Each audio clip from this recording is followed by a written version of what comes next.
길을 안다고 그렇게 생각했죠. 다 이해할 순 없지만 그 길을 따랐죠. 하지만 이곳 절망의 참사는 주 내 맘에 문을 열 때 진실을 깨닫죠. 내 주는 다시죠. 나의 길을 내 삶을 다 맡깁니다. 내게 더 잘하시니. 헌신을 기뻐하시는 하나님께서 예루살렘으로 내가 원치 않고 피하고 싶은 곳임에도 불구하고 말로만 내가 마음이 있어 라고 하는 게 아니라 내가 몸이 옮겨서 그곳으로 갈 수 있는 그 헌신을 하나님 기뻐하시고, 두 번째는 예배, 찬양과 예배를 기뻐하시는 하나님을 우리가 볼 수가 있어요. 자, 느헤미야 12장 27절을 보니까 봉헌식에 대한 이야기가 나와요. 거기 보면 감사하며 노래하며 재금을 치며 비파와 수금을 타며 즐거이 봉헌식을 행하려 하며, 이에 노래하는 자들이 예루살렘 사방들과 느도바 사람들의 마을에서 모여들기 시작한 거예요. 그래서 하나님을 같이 예배하고, 어떻게 보면 전국에서 이스라엘 전역에서 다 모여서 예배와 찬양을 했던 것을 볼 수가 있어요. 억지로 온 사람은 없었어요. 물론 지난주에도 얘기했듯이 20에서 30%의 불순종이 있음에도 불구하고 그 불순종과 싸워서 온 사람들도 있었을 거예요. 자, 그래서 이렇게 찬양과 예배를 기뻐하시는 그런 하나님의 모습을 우리가 볼 수가 있어요. 근데 예배와 찬양에는 조건이 있어요. 그 조건이 뭐냐 하면 정결해야 돼요. 구별되어져야 돼요. 구별된 예배를 하나님 원하세요. 정결함을 가지고 예배를 드리는 것을 원하세요. 우리가 늘 착각하는 것이 실력이지 뭐 이렇게 이야기하지만 아니에요. 찬양팀도 실력으로 하는 게 아니에요. 거룩함, 성결됨, 구별됨이 있어야 되는 거예요. 사단은 돈이 많은 교회, 뭐 건물이 엄청나게 웅장한 교회를 무서워하는 것이 아니라 사단은 거룩한 교회를 무서워하는 거예요. 거룩한 교회, 구별된 교회, 성결된 교회를 사단은 무서워한다라고 하는 거예요. 예배와 찬양의 핵심은 바로 그 거룩함입니다. 구별됨입니다. 구별됨이 없이는 아무리 음악 수준이 좋아진다고 해도 그것은 의미가 없어요. 우리가 스킬풀하게 하나님 앞에 예배하는 것 노력하죠. 제사장들도요 그렇게 주야로 골몰했다고 그랬어요. 하지만 그거보다 더 중요한 것은 구별됨입니다. 구별됨. 정결함을 가지고 우리가 예배를 드려야 돼요. 그래야 하나님이 받으신다라고 했어요. 여러분들 신부와 창녀와 다른 점이 뭔지 아세요? 신부와 창녀와의 다른 점은 잘 꾸몄고 더 예쁘고 뭐 이런 점이 아니에요. 신부와 창녀와의 다른 점은 순결을 지키느냐 안 지키느냐 했어요. 과연 순결하느냐라는 거예요. 순결함, 그것은 신랑을 위해 구별됨이에요. 우리의 신랑이 누굽니까? 예수 그리스도. 예수 그리스도에 대한 구별됨, 그게 다른 거예요. 아름답고 그냥 진짜 우리 여기 미성년자가 있어서 좀 그렇지만 섹시하고 이런 게 신부와 창녀, 여러분들 진짜 그 구별됨의 핵은 요소는 뭐냐면 바로 순결함이에요. 정결함이에요. 신랑을 위해 구별됨이다라고 하는 거예요. 그래서 12장, 느헤미야 12장에 가보면 노래한다, 찬양한다가 8번 나와요. 감사한다라는 말이 6번이나 나와요. 12장 하나에. 예, 기뻐한다라는 말이 7번이나 나옵니다.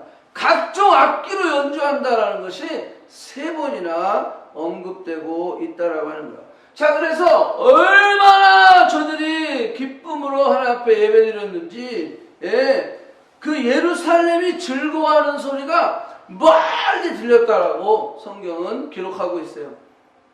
여러분, 그 즐거움을 누가 줬다라고 성경이 기록하고 있습니까? 43절 잘 보세요. 뭐라고 했어요? 하나님이 크게 즐거워하셨습니다. 아멘?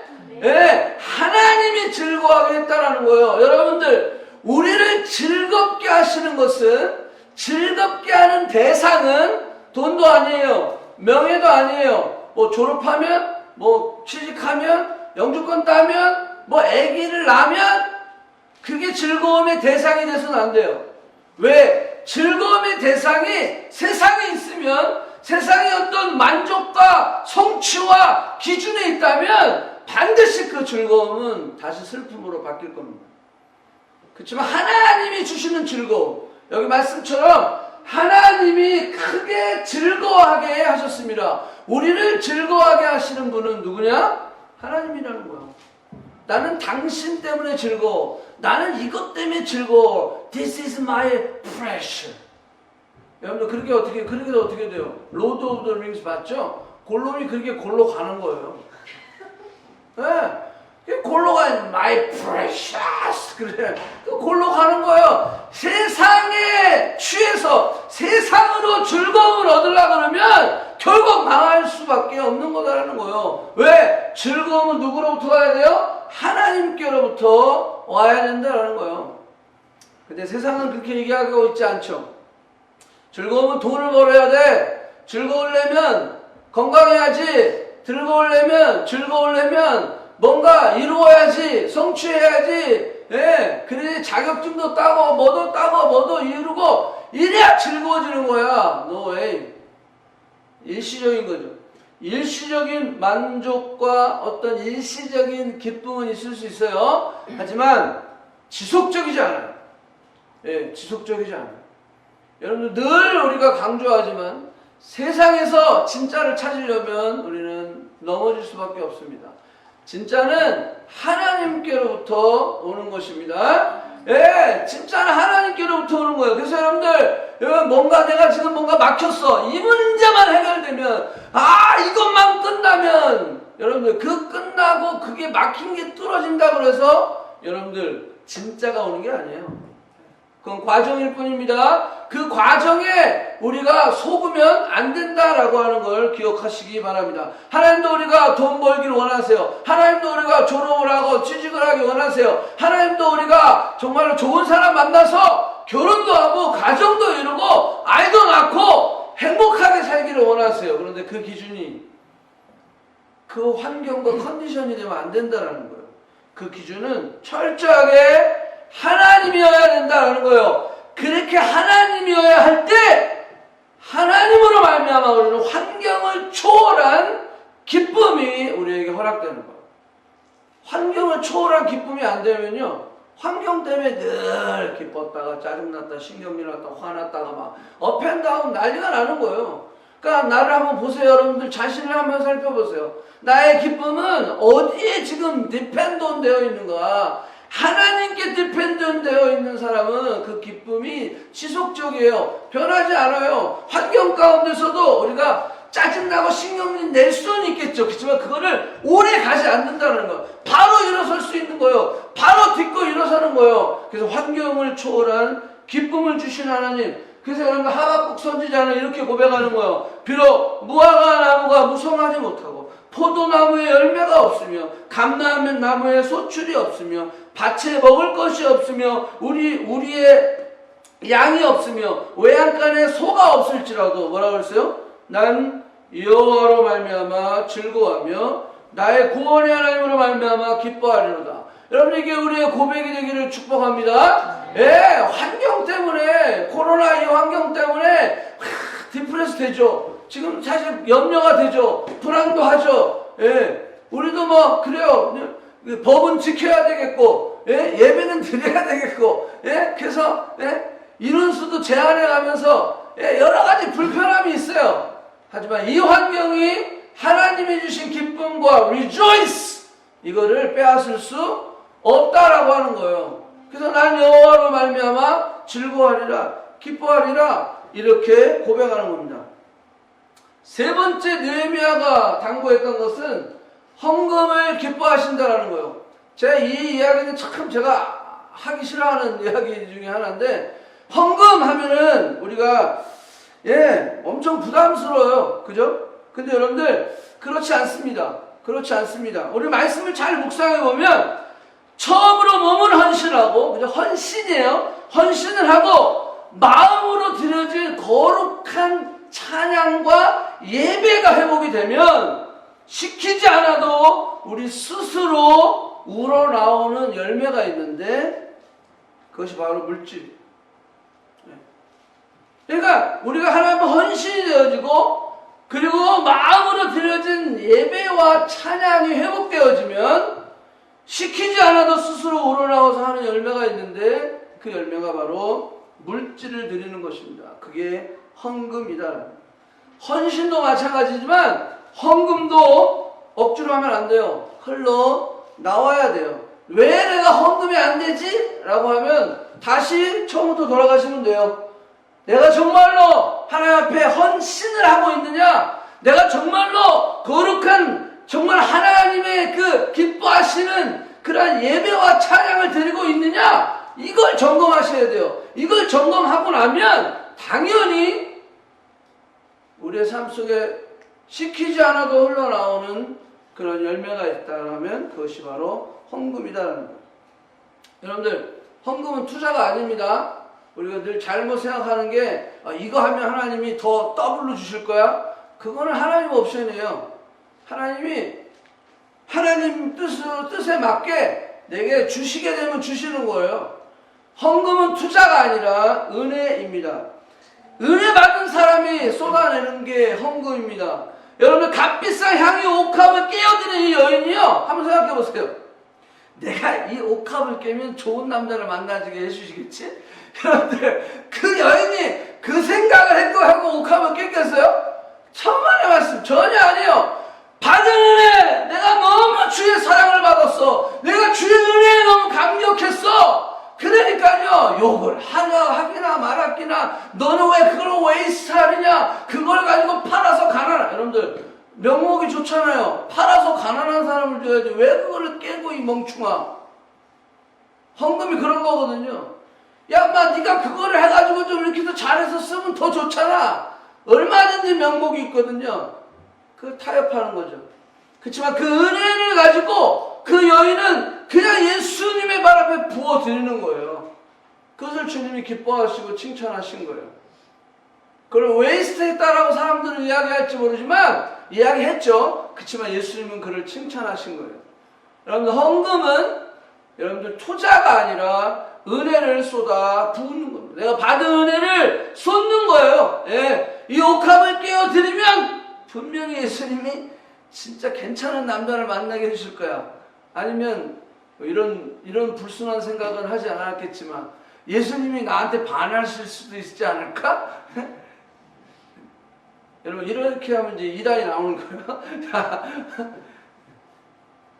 여인이 옥합을 깨어드린 것은 그가 어떤 투자, 어떤 뭔가를 내가 더 예수님으로부터 받을 거야 라는 그런 마음을 일도 갖지 아니하고 그 은혜에 그 사랑에 감격해서 부어드리는 겁니다. 자, 그래서 다윗이 이런 고백을 했어요. 나와 내 백성이 무엇이기에 이처럼 즐거운 마음으로 드릴 힘이 있나이까? 즐거운 마음으로 드릴 힘이 있었나이까? 모든 것이 주께로 말미암아 싸우니 우리가 주의 손으로 받은 것을 드렸을 뿐이니이다. 그래서 지난주 제목이 뭐예요? 이제 우리는 드리는 것을 생각해야 될 때다. 자, 예수님도 말씀하셨어요. 마지막 때에 너희가 두 주인을 섬길 수 없다라고 말씀하셨어요. 하나님과 재물을 겸하여 섬기지 못하니라. 왜 재물을 언급했을까요? 마지막은 물질 만능주의 시대가 되기 때문이에요. 예수님 때도 그랬고 지금도 그러는 거예요. 이 물질, 이게 가장 우리를 힘들게 하는 그런 테스트예요. 그래서 예수님도 그걸 아셨어요. 자, 그래서 느헤미야는 헌신과 예배 그리고 마지막으로 헌금을 강조했던 것입니다. 자, 이러고 나니까 이제 백성들이 기쁨으로 하나님 앞에 드리는 거예요. 기쁨으로 하나님 앞에 드리기 시작한 거예요. 그리고 나니까 백성이 스스로 한 일이 있어요. 자, 이 스스로 한 일은 뭐냐면, 자, 3절 보세요. 13장 3절. 백성의 모든 율법을 듣고 곧 섞인 무리를 이스라엘 가운데서 모두 분리하였느니라. 스스로 하는 거예요. 자, 여러분들, 우리가 하나님께 헌신했어요. 우리가 예배와 찬양이 회복되었어요. 그리고 우리가 하나님 앞에 헌금을 했어요. 그리고 나니까 너무 기쁜 거야. 왜? 중심이 딱 센터가 잡혔거든. 하나님 중심으로. 흔들리지 않는 거예요. 하나님이 주신 기쁨 가운데 저들은 축제로 살아가는 거예요.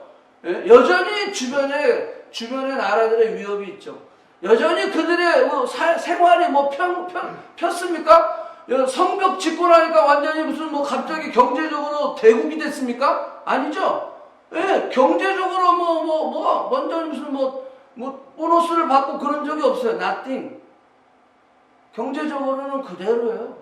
그럼에도 불구하고 저들이 그렇게 기쁨을 하게 됐어요. 그러고 나니까 자발적으로 움직인 게 있었는데 이스라엘 가운데 모두 분리해버려서 뭘 분리했다라는 거예요? 이방인들, 우상 숭배하는 자들, 악인들, 악한 자들을 분리해 내었다라는 거예요. 그래서 자기들 안에, 우리 안에도 마찬가지로 우리 안에 들어와 있는 비진리들이 있어요. 그 비진리를 솎아내는 거예요. 그 비진리들을 솎아내는 거예요. 왜? 나를 넘어지게 하니까, 나를 쓰러지게 하니까, 나로 하나님으로부터 멀어지게 하는 거니까, 저들이 은혜 받고 나니까 분리를 하기 시작하는 거. 왜? 거룩함은 나누어짐이거든요. 거룩함은 구별됨이거든요. 그래서 분리하기 시작하는 거예요. 세퍼레이트 시키기 시작하는 거. 내가 영향을 주는 게 아니라 영향을 받고 있기 때문에 받고 있는 것들을 끌어내기 시작하는 거예요. 하나님의 거룩한 백성으로서의 모습을 저들이 회복하기 시작하는 거였다라는 거예요. 자, 이 내용은 이따가 조금 더 해보도록 하겠습니다. 자, 오케이, 여기까지. 자, 이제 오늘 읽은 본문은 느헤미야 13장 4절부터예요. 자, 여러분들 이제 한번 성경을 펴보시면 느헤미야 13장 4절 전까지가 느헤미야가 이제 이 3차 귀환을 해가지고 12년 동안 예루살렘의 총독으로 그 이스라엘의 총독으로 임기를 지내고 3절에서 4절 사이에 이제 고국이 아니지, 페르시아로 돌아가는 거예요. 페르시아로 돌아갔어요. 페르시아로 돌아가고, 그래서 이제는 12년의 임기를 마치고, 이제 페르시아로 돌아갔어요. 그런데 오늘 읽은 본문 말씀에 뭐였죠? 며칠 후에 다시 아닥사스다 왕에게 내가 다시 예루살렘으로 가고 싶다는 것을 이야기를 하는 거예요. 자, 이제 그 장면이 이제 4절부터 읽은 그 장면 가운데 이제 나오게 되는 겁니다. 자, 13장 6절을 한번 볼게요. 6절. 그때 내가 예루살렘에 있지 아니하였느라. 그 말은 뭐죠? 예루살렘 떠났어요. 이제 12년 동안의 임기를 마치고 이제 떠났다라는 거예요. 그리고 바벨론 왕 아닥사스다 32년이라고 그랬죠. 보세요. 아닥사스다 20년에 예루살렘을 갔어요. 그리고 32년이 됐어요. 그러니까 12년을 이제 느헤미야는 예루살렘에 있었다라는 거예요. 자, 그리고 며칠 후에 내가 말미를 청하고 그랬어요. 자, 12년 만에 귀국을 했어요. 자, 느헤미야는 페르시아에 머물 수도 있었어요. 그죠? 그런데 참 마음이 계속 생각이 어디로 가 있는 거예요? 예루살렘으로 가 있는 거야. 여러분들, 저도 이 말씀을 준비하면서 12년 그렇게 고생했으면 이제 페르시아로 딱 돌아왔으면 이제 느헤미야가 뭐가 남았죠? 이제 그만하면 됐지. 그죠? 그만하면 됐지. 이 페르시아에 와가지고 이제 술 맡은 관원장으로서 이제 명예도 있지, 돈도 있지, 환경도 있지, 모든 것이 다 그에게는 편하고 안전하고 아주 여유로운 그러한 삶을 살 수 있는 거예요. 그런데 이 멍청이가 또 가겠다는 거야, 또 가겠다는 거야. 그러니까 여러분들 기도 안 하면 이런 일이 없어요. 기도하니까 이런 일이 생기는 거야. 기도하면, 기도의 사람은, 하나님의 사람은, 여러분들, 우리가 안주하지 않는다라는 거예요. 예, 그냥 편한 자리, 안전한 자리, 그냥 아유, 이렇게 하면 너무 좋겠다. 여기 이제 12년 동안 내가 고생했어요, 하나님. 나는 이제 그만할래요. 예, 거기서 내가 얼마나 고생했는데요. 거기서 내가, 야, 그 말 안 듣는 놈들 데리고 그걸 하느니라고 내가 얼마나 지치고 힘들었는지 몰라요. 그러니까 나 여기서 그냥 쉴래요. 그럴 수 있죠. 누가 뭐라 그러겠어요? 누가 뭐라고 어디에서 느헤미야한테 야 이 나쁜 놈아 이 너만 하는 놈아 그럴 수 있겠어요? 12년 동안 고생했잖아요. 여러분들 우리 안에 그런 유혹이 있어요. 됐어. 그만하면 됐어. 야 너는 할 만큼 한 거야. 야 너만 있냐? 왜 니만 맨날 그래? 왜 니만 이래? 여러분 우리 안에 그런 일이 있어 없어요? 있어요. 있어요. 목사에게도 있어요. 좀 편하게, 조금 여유있게, 예, 그렇게 목회도 하고, 그렇게 살고 싶고, 그렇게 하고 싶은 그런, 있어요, 그게. 그런데 기도하니까, 그런데 하나님의 사람은 거기에 머물러 있지 않는 거예요. 기도의 사람은, 하나님의 사람은 부르심에 순종하는 것입니다. 하나님의 마음이 있는 곳에, 하나님의 뜻이 있는 곳에, 하나님의 계획이 있는 곳에, 하나님의 나라를 위하여 자신을 헌신하고, 그리고 마음을 다하여 예배하며 찬양하고, 그리고 모든 자신의 물질을 드리는 거예요. 그게 느헤미야예요. 거기가 어디라고 갑니까? 4개월이나 걸려서 왔어요. 그죠? 1400km라고 했잖아요. 4개월이나 걸려서 왔어요. 그것도 거기가 어디라고 또 갑니까? 또 4개월 걸려서 또 가야 되는 거예요. 성경은 정확하게 얼마나 있다가 갔는지는 나와 있지 않았어요. 그렇지만 여기 며칠 후에 그렇게 얘기했다 그랬어요. 그러면 자 오는데 4개월, 가는데 4개월, 8개월 좀 쉬었다가 간다고 해도 앨리스 아무리 빨리 가도 1년. 근데 이제 성경학자들은 머저리티 한 2, 3년은 페르시아에 있었다라고 그렇게 주석을 달고 있어요. 아무튼 그렇게 보고 싶고 그렇게 가고 싶고 그렇게 살펴보고 싶었던 거예요. 느헤미야의 마음이 하나님 아버지의 마음과 똑같이 있었던 거예요. 하나님 아버지의 그 스포트라이트가 지금 페르시아에 있지 않아요. 예루살렘에 있단 말이야. 거기에 있기 때문에 느헤미야는 이제 돌아왔는데 여전히 그것을 생각하는 거예요. 여전히 그 마음이 가 있는 거예요. 여전히 아버지의 마음이 거기 있으니까 내 마음도 거기 가 있는 거예요. 이 정도면 됐지, 이 정도면 됐어 라고 하지 않는 거예요. 우리에게 늘 이런 유혹이 있지만 우리는 그것을 싸워야 됩니다. 그것을 이겨야 됩니다. 그래서 어떻게 됐습니까? 느헤미야 13장 4절부터 이제 돌아가는 겁니다. 예, 예루살렘으로 다시 돌아가는 겁니다. 예, 여러분들 예루살렘으로 돌아갔는데 이 예루살렘이 개판인 거야, 개판인 거야. 예.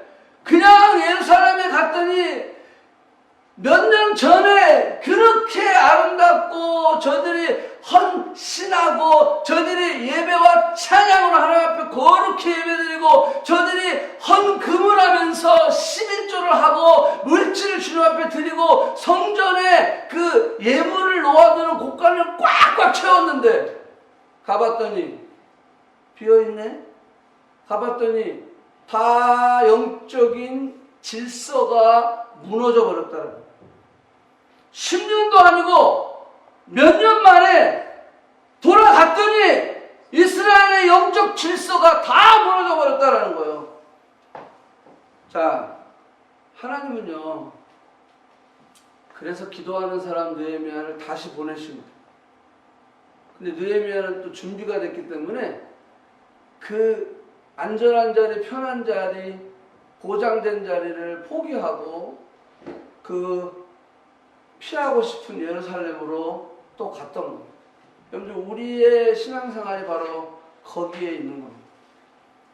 하나님이 그래서 기도하는 사람 느헤미야를 또 보냈던 거예요. 여러분들, 어떻게 이렇게 쉽게 무너질 수 있습니까? 그렇게 변화하고 12년 동안 느헤미야와 함께 있으면서 그렇게 잘 갖추어졌던, 그렇게 영적 질서가 세워졌던 이스라엘이 2, 3년 만에 무너져 버릴 수 있어요. 어떻게? 그거는 우리가 쉽게 알 수 있어요. 여러분, 우리도 그렇죠? 제가 이제 유학생 선교를 하고 청년 사역을 하고 또 유학생들 사역을 하다 보니까 여러분들, 토론토에 있으면서 신앙이 잘 세워졌다가 한국에 가자마자 며칠이 안 돼서 다 무너지는 거예요.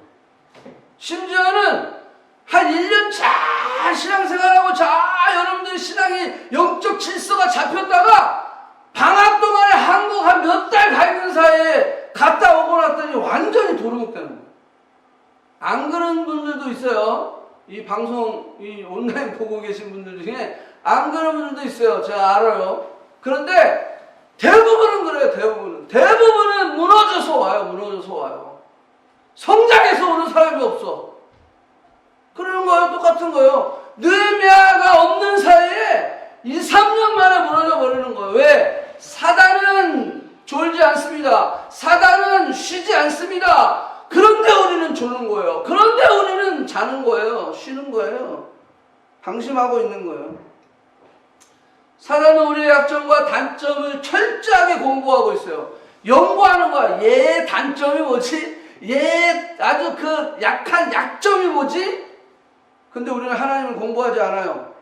그런데 우리는 하나님을 알지 못해요. 하나님을 배우지 않아요. 하나님을 경험하지 않아요. 그러니까 무너져 버리는 거예요. 사단은 우리의 틈, 우리의 그 빈틈, 그걸 절대 놓치지 않는 거예요. 여러분, 낚시를 하면요, 그 낚시의 그 땡기는 타이밍이 있거든요. 그거 놓치면 밑밥을 다 잃어버리는 거예요.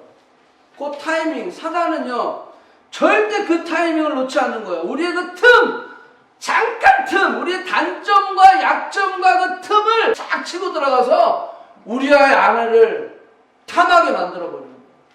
그러니까 그 다윗 왕도 그렇게 무너져 버리는 거예요. 예? 사단은 그 틈을 절대 놓지 않습니다. 우리의 상황과 현실과 심리를 꿰뚫고 있는 게 누구예요? 사단이다라는 거예요. 여러분, 이스라엘의 영적 질서가 지금 뭐 이거는 몇 년 만에 무너졌지만 40일 만에 무너진 일이 있어요. 그게 뭐예요? 출애굽을 해가지고, 이 모세가 이제 하나님의 신의 산에서 이제 그 율법, 법궤, 그 십계명을 받으러 올라간 40일 어땠어요? 그 40일 잠깐 비웠어. 40일 잠깐 비우는 동안 이스라엘의 영적 질서는 무너져 버린 거예요. 금송아지를 만들고 막 난리 법석을 떠는 거예요. 그냥 사단은 그 틈을 놓지 않습니다. 그래서 여러분, 신앙생활에 방학하겠다?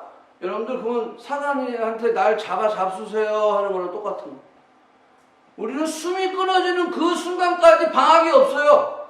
왜? 사단이 방학을 안 하는데, 사단이 지금 전쟁을 계속 치르고 있는데 나만 방학하면 뭐할 거야? 뭐 같이 하든지 사단이랑. 근데 안 된단 말이야. 사단은요, 예수님이 오시는 세컨 재림이 될 때까지 사단은 졸지도 않고 주무시도 않고 하나님이랑 똑같아. 예, 그냥 우는 사자가 삼킬 자를 두루 다니며 찾는 이때라고 성경은 기록하고 있다는 거예요. 사단이 가룟 유다를 어떻게 유혹했습니까? 가룟 유다의 마음에 예수를 팔 생각을 넣었더라 그랬어요. 예수를 팔 생각을 넣었다라는 거예요. 이 사단 이놈은요, 우리의 조상 아담과 하와 때서부터 그 틈을 놓치지 않는 거예요. 그냥 틈만 가면 치고 들어가는 거예요. 그래서 넘어지게 하는 거예요. 그러니까 우리의 조상 아담과 하와가 거기서 무너져 버리는 거예요. 오죽하면 이놈은 아주 개념이 없어. 예수님에게도 유혹을 하는 거예요. 예수님도 넘어뜨려 보려고. 하여간 아니 그런 놈인데 우리가 그냥 무방비 상태로 있으면 되겠습니까? 예, 그런 놈을 우리가 어떻게 그냥 졸고 있다가 어떻게 그것을 대적할 수가 있어요? 그래서 어떻게 우리가 그것을 이길 수가 있겠냐라는 거예요. 예수님까지 유혹했던 놈인데. 여러분들 깨어 있어야 돼요.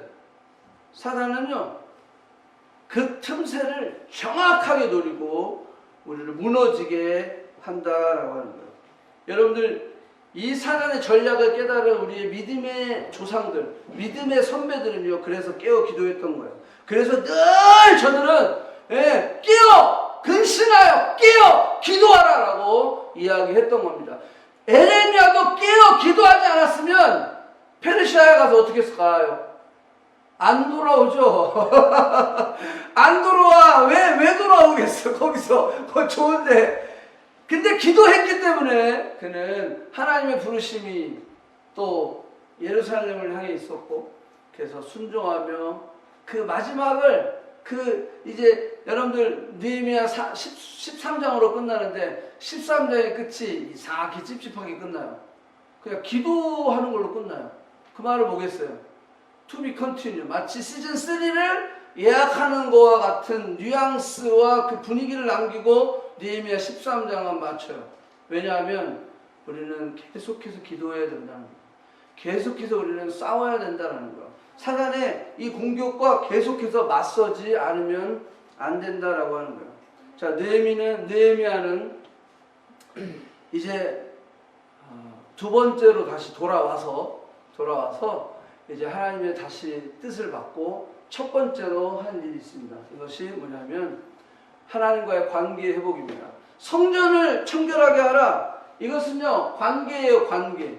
여러분들 개혁은요 개혁 그 자체의 뜻이 있는 것이 아니라 개혁은 그 개혁을 통하여 하나님과의 관계를 회복하는 거예요.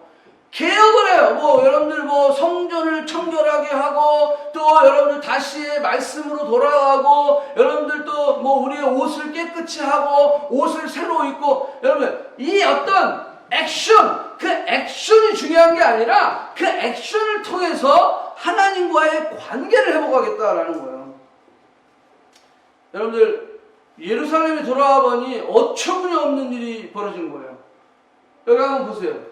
예.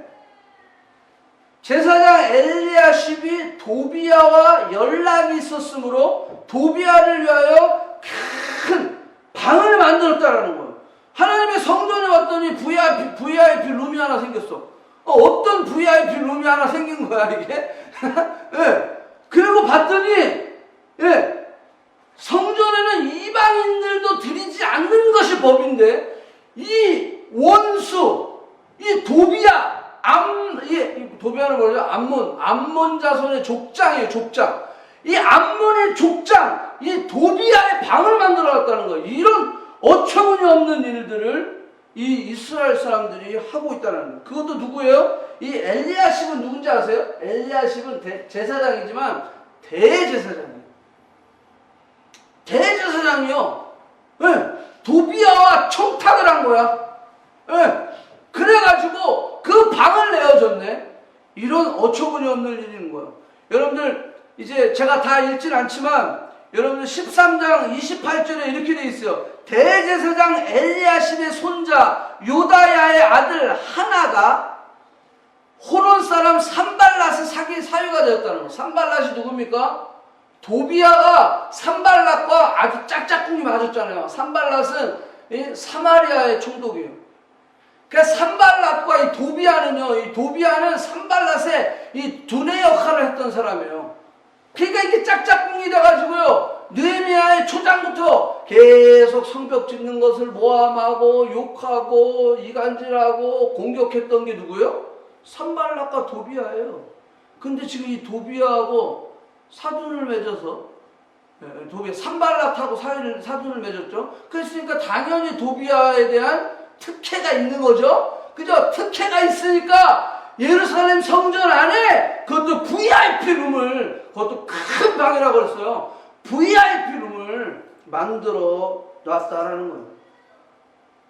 이 어처구니 없는 일을 보고 결국 이 느헤미야는 화가 나게 된 것입니다.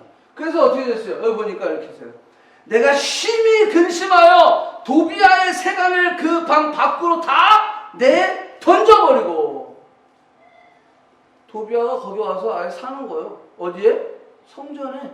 이게 말이 됩니까? 자, 그래서 어떻게 됐어요? 명령하여 그 방을 정결하게 하고 하나님의 전의 그릇과 소재물과 유황을 다시 그리로 들어 놓았느니라. 여러분들, 우리에게도 사단은 도비아와 같은 이 비진리를 심어 놓습니다.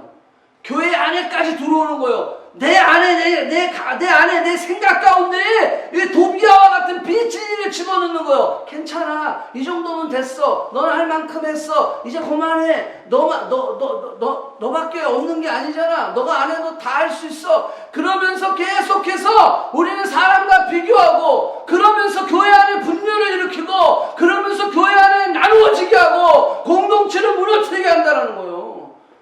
우리 안에 그 도비아가 있어요. 여기 느헤미야처럼 다 그것을 내 던져버려요. 그 방을 정결하게 해서 하나님의 것으로 다시 채울 수 있는 그런 고백과 결단들이 우리에게 있어야 된다는 거예요. 하나님의 거룩한 말씀, 그 중심, 그 뜻, 계획이 있어야 할 그 자리에 그 도비아 같은 그 죄가 우리 안에 들어와 있는 거예요. 도비아는 유대 지도자들과 관계가 있었다 그랬어요. 그래서 도비아를 위해 성전 안에 공간을 만들었다 성경은 기록하고 있어요. 여러분들, 사단은요, 관계를 통해서 우리를 무너뜨리게 하는 거예요. 관계를 통해서. 여러분들, 여기 그 4절에 보면, 여기 보면 연락이 있었으므로 그랬죠. 연락. 그 연락은 히브리어로 이 카로브라고 그래요. 카로브. 이 카로브라는 말은 가까운 친척, 바로 옆에 있는 이웃이라고 하는 뜻이에요. 그러니까 뭐예요? 가까이 지냈고, 친척과 같이 지냈고, 이 이방인과, 여러분, 이방인과 친척과 같이 지내서 그냥, 오케이, 우리가 그들도 전도해야 되겠죠? 그렇지만 여기서 뭐냐면, 그들의 우상과 그들의 신을 가지고 들어온다는 거예요. 자, 그래서 여러분들, 이 23절 보면 이런 말이 있어요. 이 아스돗과 암몬과 모압 여인을 맞아 아내로 삼았어. 그리고 28절에도 보면 대제사장 엘리야셉이 산발랏의 사위가 되었어요. 그러면서 29절 한번 보세요. 내 하나님이여, 그들이 제사장의 직분을 더럽히고 제사장의 직분과 레위 사람들에 대한 언약을 어겼사오니 그들을 기억하옵소서. 여러분들, 이렇게 영적인 공격은요, 관계를 통해서 우리를 무너뜨리게 합니다. 여러분들, 이 사단이요, 우리로 하여금 이 안 믿는 사람, 여러분들 전도해야 되는 거 확실히 맞아요. 그렇지만 이 안 믿는 사람의 이 회사, 아니면 그런 이성교제, 아니면 그런 어떤 관계와 만남을 통해서 우리의 믿음이 흘러가면 좋은 거예요. 그렇지만 그게 저쪽의 그 비진리가 도비아처럼 우리 안에 치고 들어온다라고 하는 거예요.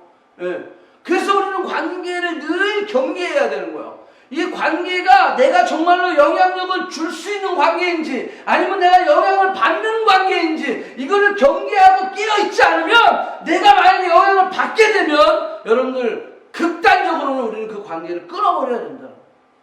그걸 끊지 않으면 우리는 도비아를 내 안에 맞이하게 된다는 거예요. 도비아가 내 안에 들어오면요, 하나님의 것으로 채워져야 되는데, 하나님의 뜻으로 채워지고 하나님의 말씀으로 채워져야 될 그 자리가 비워져야 된다는 거예요. 왜? 도비아도 마찬가지예요. 큰 방을 차지하기 위해서는 그 안에 있어야 될 것들을 다 빼내버렸잖아요. 그죠? 하나님의 그 헌물이 있어야 될 그 자리를 비워버리고 그 도비아의 방으로 채워지는 거예요. 두 주인을 섬길 수 없어요. 여러분들 우리의 삶 속에 이 도비아와 같은 그 비진리가 그 관계를 통하여 우리 안에 들어와서 끊지를 못하는 거예요. 예, 사위가 되고 친척이 되고 하니까 청탁이 들어오고 청탁이 들어오니까 그 관계를 통해서 양보를 하기 시작하는 거야. 조금씩 양보하기 시작하는 거야. 그러면서 성전 안에 도비아의 방이 생기게 되는 거예요. 여러분들 우리 안에 그런 넌 크리스천들과의 관계를 통해서 여러분들 하나님과의 원칙들이 깨져나가는 사람들이 있어요. 야, 주일날 뭐 매주 가는데 이번 주 한번 놀러 가자. 야, 한 번만. 너 나하고 관계가 그거밖에 안 돼? 우리 베스트 프렌드라며. 그런데 그거밖에 안 돼? 그러면서 관계를 가지고 우리를 무너뜨리는 거야. 관계를 가지고 우리에게 하나님과의 그 영적 질서를 깨게 만든다라고 하는 거예요. 그게 사단의 전략입니다. 여러분들, 특별히 이 성경은 이방 여인들과의 결혼에 대한 이야기를 다루고 있어요. 여러분들, 이스라엘의 솔로몬 왕도 여러분들 보세요.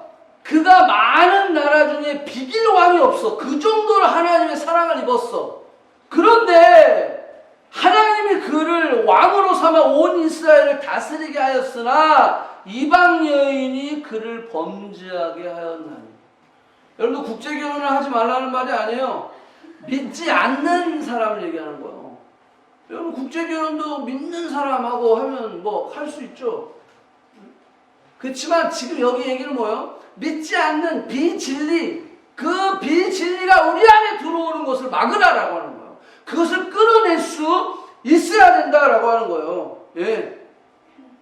우리가 믿지 않는 배우자를 만나 결혼할 때 이런 똑같은 일이 생기게 됩니다. 당시에도 사실 이 히브리 여인들보다 사실 이방 여인들이 이뻤다고 그래요, 사실. 왜? 화장도 하죠. 얼마나 이뻐 보이겠어요. 그죠? 히브리 여인들 하면 약간 그 문화 자체가 그냥 이방 여인, 그때 페르시아의 막 그 문화와 그 문명을 타고 들어온 이방 여인들이 얼마나 아름답겠어요. 얼마나 막 그냥 드레스도 그렇고 막 예쁘게 막 이렇게 분칠도 하시고 그랬다고 그래, 실질적으로. 그리고 또 하나는 뭐가 메리트가 있었냐면 이방 여인들에게는 여러분들, 이들은 포로로 잡혀갔다가 포로 이제 귀한 데서 온 사람들이에요. 근데 이 이방 여인들은요 이미 정착을 했어. 그리고 정착을 해서 안전하게 살고 있고, 그리고 그들이 가지고 있는 경제력과 그들이 가지고 있는 그런 어떤 그 재산과 이런 어떤 그 명예와 지위들이 다 있었던 거예요. 그러니까 스펙이 좋은 거죠, 스펙이. 그러니까 그런 이방 여인들과 결혼을 하게 됐던 거예요. 그래서 그 이방 여인을 그리스도의 그 복음으로 전도하는 것이 아니라 전도를 당했다라는, 대부분 그렇게 됐어요. 거기서 문제가 머무는 게 아니었어요. 이렇게 이방 여인과 결혼을 해서 이제 살다 보니까 어떻게 됐어요? 아기가 태어나잖아요. 이세들에게도 문제가 생겨버렸어요. 자, 보세요. 이세들. 자, 이세들이 보니까요, 이게 히브리 방언을 못하네? 예. 히브리 방언을 못한다는 것은 무슨 의미냐면요, 신앙을 교육시키지 못한다는 거예요. 예, 영적인 유산을 물려줘야 되는데 이것들이 히브리 방언을 못하는 거예요. 유다 방언을 못하는 거예요. 자, 그러니까 어떻게 됐어요? 느헤미야 13장 25절에 보니까 뭐라 그랬어요? 내가 그들을 책망하고 저주하며 그들 중에 몇 사람을 때리고 그들의 머리털을 뽑고, 너희는 너희 딸을 그들의 아들들에게 주지 말고 너희 아들들이나 너희를 위하여 그의 딸을 데려오지 아니하겠다고 하나님을 가리켜 맹세하라. 여러분, 이 정도로 지금 영적인 상태가 다 무너져 있는 거예요. 교육도 무너졌어요. 이세들도 언어를 할 수 없으니까 신앙 교육을 시킬 수가 없어요. 말씀 교육을 시킬 수가 없어요. 자녀 교육이 다 무너져 버렸어요. 그래서 느헤미야는 저들에게 하나님과의 관계 회복을 위해서 성전을 청결케 하고 저들의 그 삶 속에 잘못된 것들을 이제 끊어 나아가기를 시작했던 것입니다. 자, 두 번째로 우리가 좀 생각해 봐야 될 것은 뭐가 있냐면요. 쭉 넘어가서 헌금을 회복하라라고 지금 느헤미야가 이야기하고 있어요.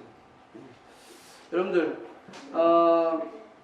느헤미야가 이 말을 하고 무엇을 지금 찾았냐면, 내가 알아본즉 사람들이, 레위 사람들의 받을 몫을 주지 아니함으로 그 직무를 행하여 레위 사람들과 노래하는 사람들이 각각 자기 밭으로 도망했다. 이 말은 뭐예요?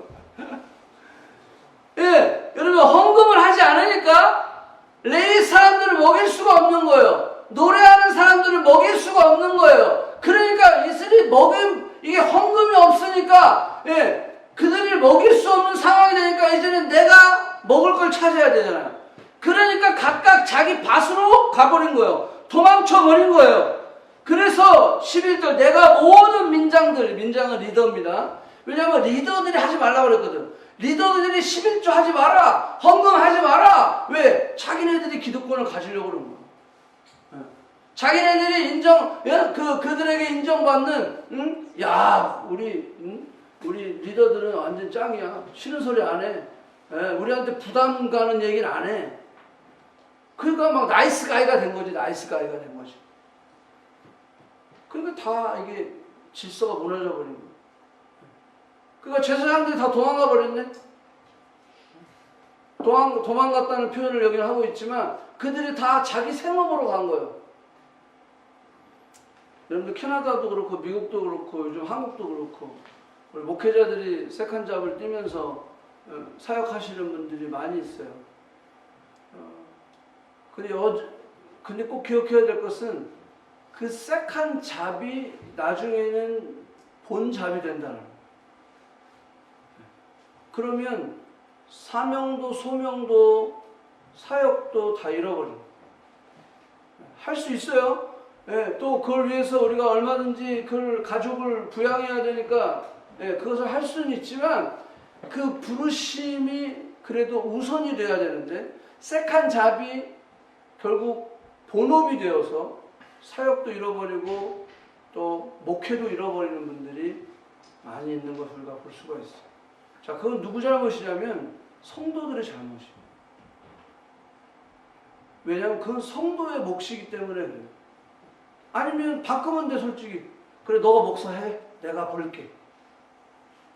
응.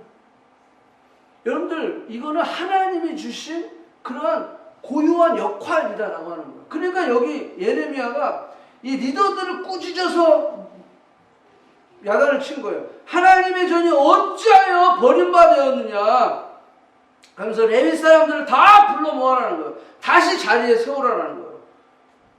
그리고 12절 뭐라고 그랬어요? 이에 온 유다가 곡식과 새 포도주와 기름으로 11조를 가져다가 곡관에 드리고,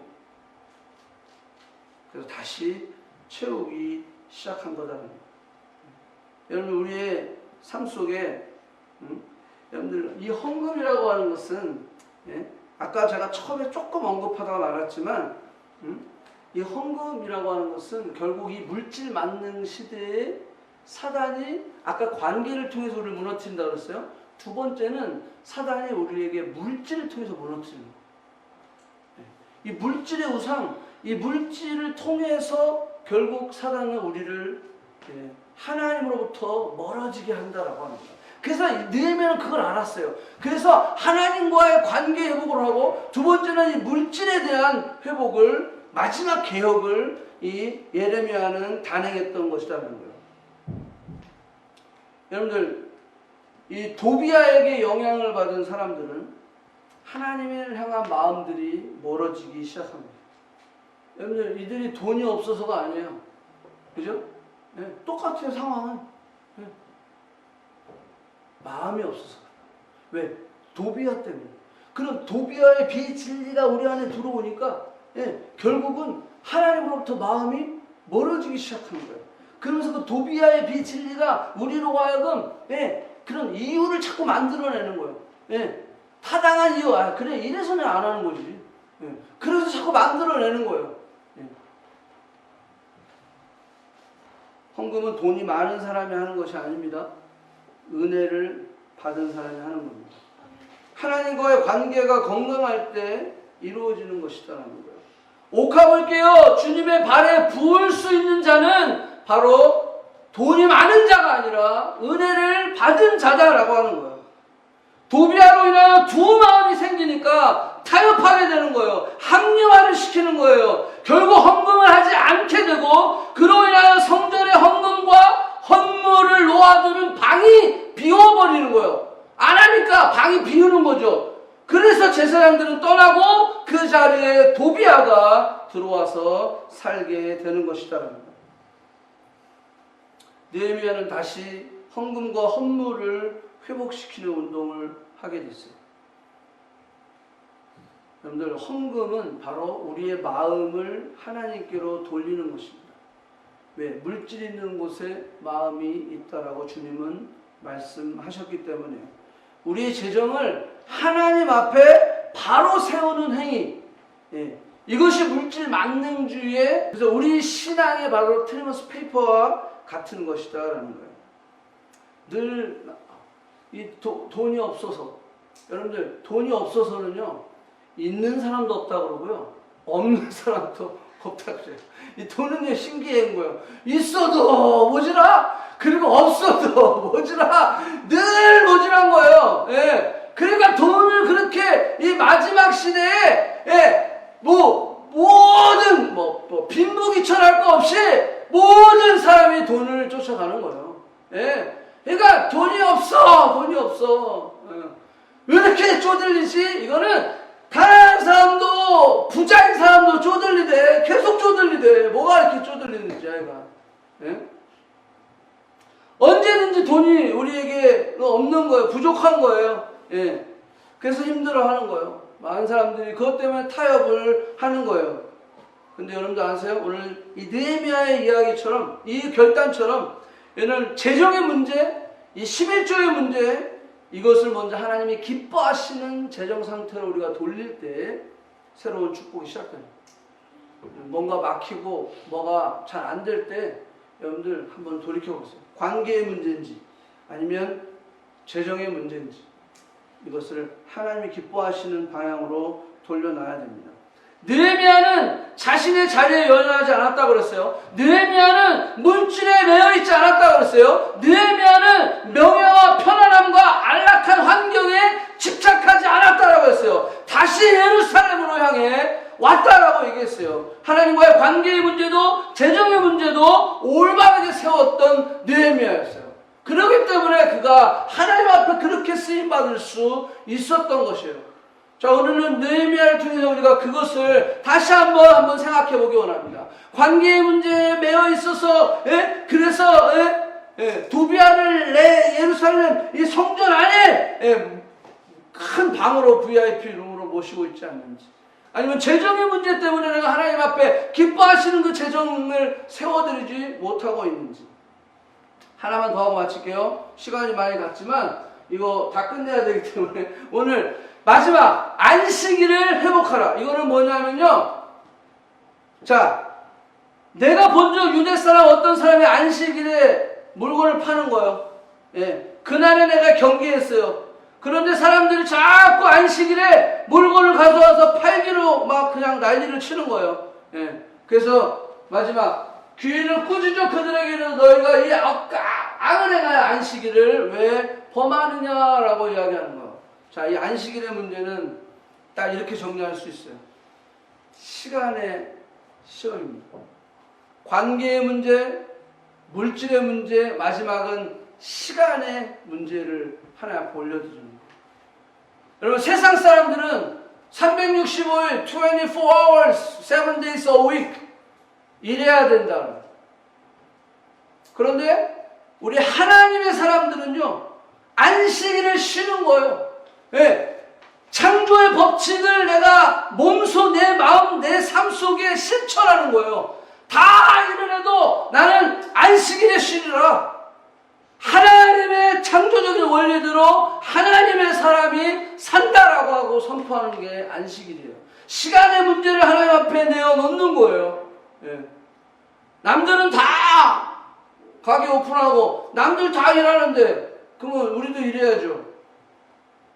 그럼 세상의 원리대로 살아가는 거죠.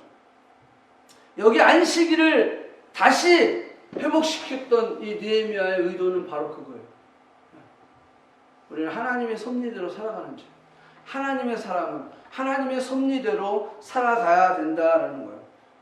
안식일이 장사하는 것이 만연했어요. 안식일에 저들이 물건을 사고 팔고 하는 일, 심지어는 느헤미야가 와가지고 안식일에 절대 장사꾼 못 들어오게 하려고 문을 닫아버렸어요. 그랬더니 성 밖에서 자고 있는 거야. 여기 보니까.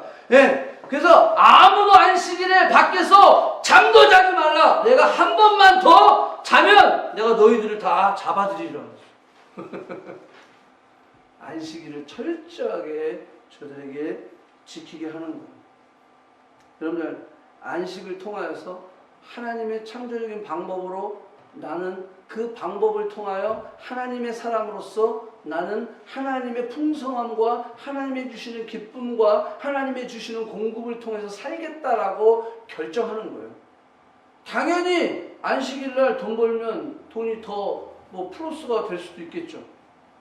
근데 그것을 내려놓는, 그걸 내려놓고 우리 하나님의 사람들은 하나님의 방법으로 하나님의 시간을 쓰겠다라고 선포하는 거예요. 벌 수도 있는 시간에 내가 그 문을 닫고, 내 가게의 문을 닫고, 내 직장의 문을 닫고, 그렇게 해서 내가 하나님께 드리는 시간으로 내 육신을 안식하고 내 영혼을 안식하고, 그래서 내가 재충전하고, 그리고 또 나아가는, 그래서 여러분 일, 월화, 수목, 금토라는 거예요. 먼저 주님 앞에 드리고 먼저 하나님 앞에 그 시간을 내어놓고 그리고 시작하는 거예요. 여러분들, 제가 이번에 코로나 이 19 사건을 통해서 우리가 무엇을 배우고 있냐라고 많은 사람들이 이제 요즘 그 기사에도 많이 나오고 보니까 자연이 회복되고 있대요. 자연이. 자연이 회복되고 있는 거예요. 인도 뉴델리의 그 빨간 사진하고 지금 전 세계가 스탑되어 있을 때 그 사진하고 막 진짜 막 너무 선명하게 차이가 나는 거예요. 심지어는 히말라야 산맥이 그게 다 보일 정도로 사진을 찍었다. 여러분들, 이게 하나님이 정말 우리에게 보여주신 하나의 어떤 메시지라고 할 수가 있는 거예요. 여러분, 안식일. 이 안식일을 이스라엘을 통해서 이스라엘 백성들에게 지키가 하면서 우리는 시간의 노예가 아니라 시간이 우리를 끌고 가는 것이 아니라 우리가 시간을 지배하는, 거기에 끌려다니는 노예가 아니다라는 거. 왜? 세상은 그렇게 살고 있거든요. 시간의 노예로 살고 있거든요. 시간에 그냥 허겁지겁 하면서 살고 있거든요. 근데 그 과정에 우리가 안식일을 지키는 거예요. 딱 브레이크를 하는 거예요. 딱 하루를 멈춰버리는 거예요. 그러면서 하나님을 예배하는 거예요.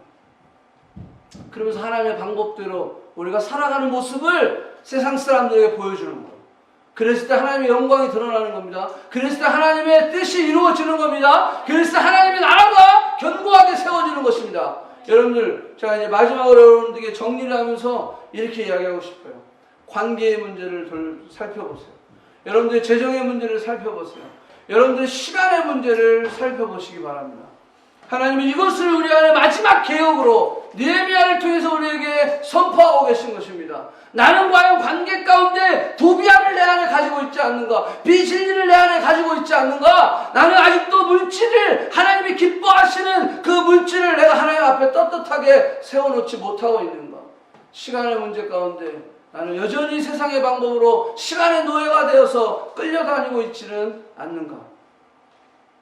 이 세 가지를 통해서 사단은 우리를 넘어지게 합니다. 이 세 가지를 통해서 사단은 우리에게 영적 질서를 무너지게 하는 겁니다.